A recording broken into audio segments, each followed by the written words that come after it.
guys, how's it going? Today I want to talk a little bit about a hosta that I love. It's called Diamond Lake. I have a whole bunch of them planted around in my garden, and it happens to be Proven Winners 2022 Hosta of the Year. My love for hostas runs deep. I just think that they are one of the most beautiful plants to have in a flower bed. They like shade to part shade for the most part. I wish that hostas could do sun as well, because I would have them everywhere in my garden. I feel like every area needs to have some element that's got that bold texture, and hostas bring that to a shady area, and oftentimes you can get them in such an array of different color, variegations and things and blooms, that they do add a ton of visual interest and appeal as well. So Diamond Lake grows big, 17 inches tall, but 45 inches wide. I mean, just this huge structure. I love the shape of the Diamond Lake's leaves. They're kind of heart-shaped, they're a pale blue color and deeply ribbed.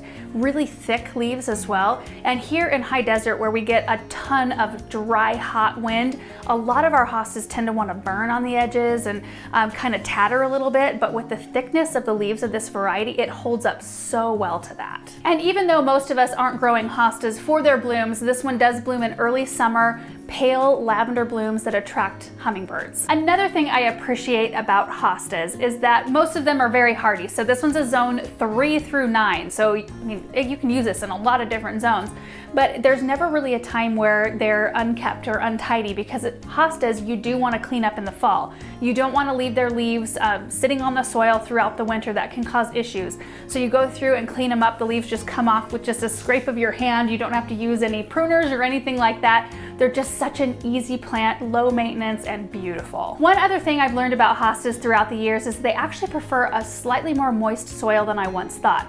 I used to think that they were a dry shade loving plant, but they want a tiny bit more moisture. It needs to be well draining though, but that will help these huge hostas reach that big of a size. If you have a hosta that you say, like this one wants to grow 45 inches, or maybe a variety that grows 4 to 5 feet wide, in order to get that big, they do need that little bit of extra moisture. So given the fact that Diamond Lake is the hosta of the year for 2022, you should have a fairly easy time finding it. If you do, definitely give it a try. I love mine. Find Proven Winners at Sargent's with 2 locations in Rochester, Minnesota.